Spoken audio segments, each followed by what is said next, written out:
Welcome. You're watching Business Morning on Channels Television, and our conversation has been on the corporate governance, looking at the rating system for quoted companies. I still have these two gentlemen here with me, Mr. Sajia Pompa, the Executive Director, Convention on Business Integrity, and Mr. Jalo Waziri, Executive Director, Business Development, NSC. Thank you very much, gentlemen, for staying tuned. For sticking on with me. Well, Mr. Saji, are there other countries that this corporate governance rating system has been implemented and saying it's really worked? Okay, if I may say that the version of the corporate governance rating system that Nigeria is implementing has never been done anywhere else before. It has taken the best aspects that it's found from all over the world. For example, in Brazil, they do have a listing segment, which is like a premium listing segment, which is based on corporate governance. There is one in Turkey, there's one in China. There are various, but there are about 8 or 9 across the world, corporate governance indexes. And what the stock exchange is trying to do is to make sure that the companies who have $1 billion capitalization and meet certain liquidity ratios and also get 70% in the ratings, that they come onto a premium board. And I'm sure Mr. Jalo will tell you a bit more about the premium board. But also the rest who don't have $1 billion capitalization, but make it through the rating, are put in a basket which is tradable called the Corporate Governance Index. Now, there are many of these indexes around the world, but they're not up to 10 yet. And Nigeria is placing its index not only on corporate governance, but having a strong tilt towards anti-corruption, which is a big issue for investors when they're looking at Nigeria.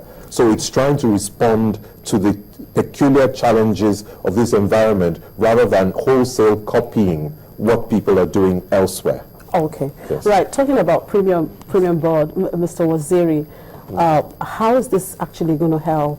And what is the essence? Is that the reason you have to make it compulsory for these companies to, get into this corporate governance rating system? So there will be a generic, or every company will have to go through this process. Now, the outcome of it will be 2 things. One will be a corporate governance rating index. So companies that have qualified to be rated as, have corporate governance with a score of more than 70%, like Soji said, will be put into a basket, and an index will be created for those companies. Now, why is that important? Typically, companies that have strong corporate governance rating or are a part of a corporate governance rating index tend to outperform their peers between 12 and 18%. Now, within the stock exchange, we think that, taking those companies and having a kicker to it, which is creating African champions with $1 billion capitalization. Once you qualify and belong to that corporate governance index and you have $1 billion in market capitalization, we're creating a board, a special board called the premium board, where we will segment them and put them in that particular basket. And typically, companies that have such capitalization will be liquid, would have that will be part of that index, and we think we're creating something special for investors to actually invest in. Okay, so this is now just for listed companies. What about the other operators in the market? We have the stockbrokers. We also have the issuing houses. So for the stockbrokers, the exchange is creating what we call minimum standards. So minimum standards are the expectations that we set to our dealing members to have. We're not asking for capitalization, we're just asking for a certain behavior. So for example, we expect you have a minimum technology that will service your clients. We expect that you have minimum standard of operations that will service your company. We expect that you should have a minimum qualification for your staff and number of staff and what they do. So all of that will dovetail into sustainability, will dovetail into, the dealing members acting judiciously towards their clients. So we know that some of the dealing members also help to encourage market infractions. I would say that, again, like Soji said, Nigeria is known for many things, or it's been plagued as somebody that in a country that has certain patterns of behavior.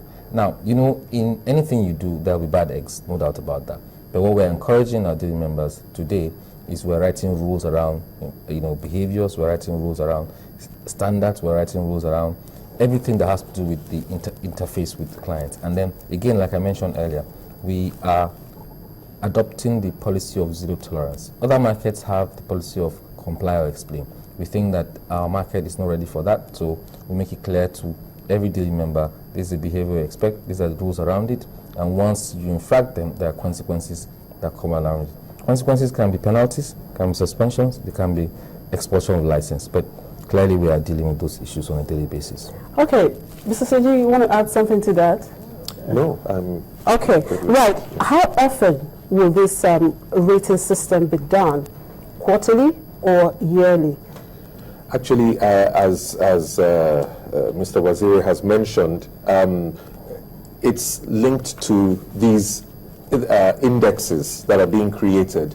So it has to be done at least as often as those indexes will be rebalanced. So as soon as the details are announced for how often the indexes will be rebalanced, then you will also know how often the ratings will be done. For now, the details around the premium board have not been finalized and it hasn't been formally launched. So anything I give you now will be a bit speculative. But I would like to say that it will be at least once a year. It could be twice a year or it could be quarterly, all depending on how often they need to rebalance the indexes. So let me add to what Sergi is saying. Okay. The premium board, the rules have been exposed to the market. The Rules and Education Committee of the Council has looked at it twice. We're taking those rules to the full Council of the Exchange. Once they approve those rules, then we'll send them to the SEC for approval. So that's why Sergi cannot give you. Once we have that approval, then it becomes sacrosanct as to exactly what we're going to do, especially with the premium board regarding the index itself. All right. Now, talking generally, when you were talking earlier, you talked about SEC code, and that's exactly what you're going to, benchmark your rating system. And we know we seem to have multiplicity of corporate governance codes in Nigeria. Just mentioned the SEC code, we have the PENCOM code, we have the NICOM, and so on. Now, why do you think Nigeria keep experiencing, this corporate governance failure, even with all of these codes? The thing is that we forget that corruption in Nigeria is systemic. So just fixing one side without fixing the other side, as soon as you fix this one, it shows up here. You fix it here, it shows up there. Except you have a systemic response, which is what led to the establishment of CGRS in the first place. So there is a systemic response. It's not just some companies obeying, some others not obeying. Now there's a clear set of rules. Everybody is subjected to the same rules. Now, in terms of the multiplicity, it's only telling you that different groups are suddenly waking up and realizing the importance. It has to happen first like that. Even the telecoms industry have come up with their own corporate governance code now.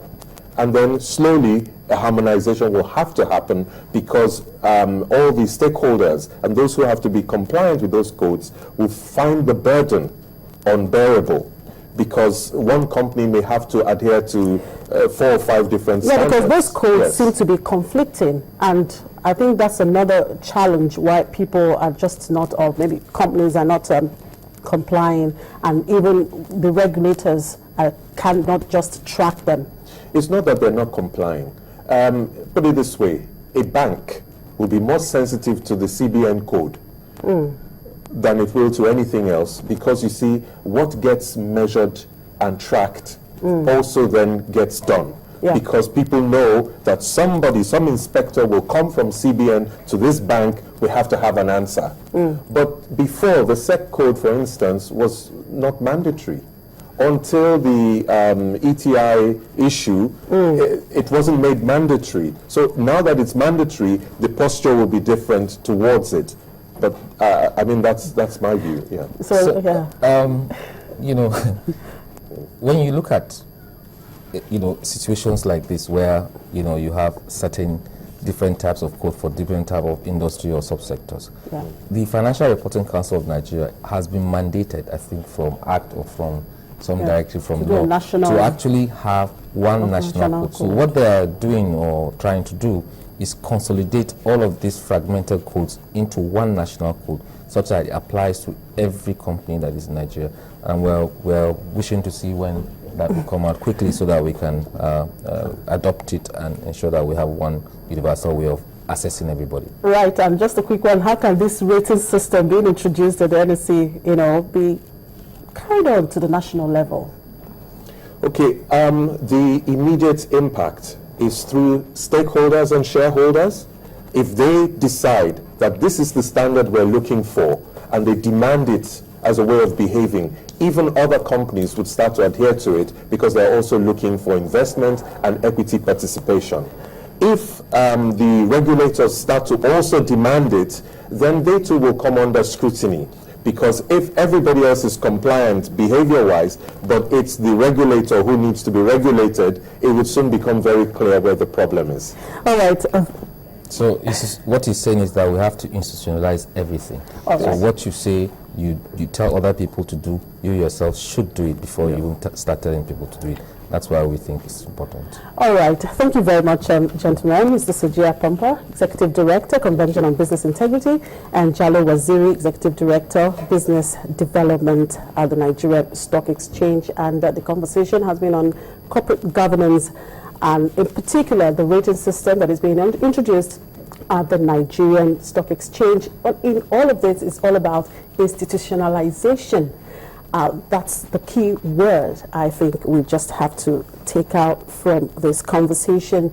Well, it's on that note that we draw the curtain on this week's edition of the program, and of course today. Thank you very much for watching. I'm Chimezi Obi. Welcome.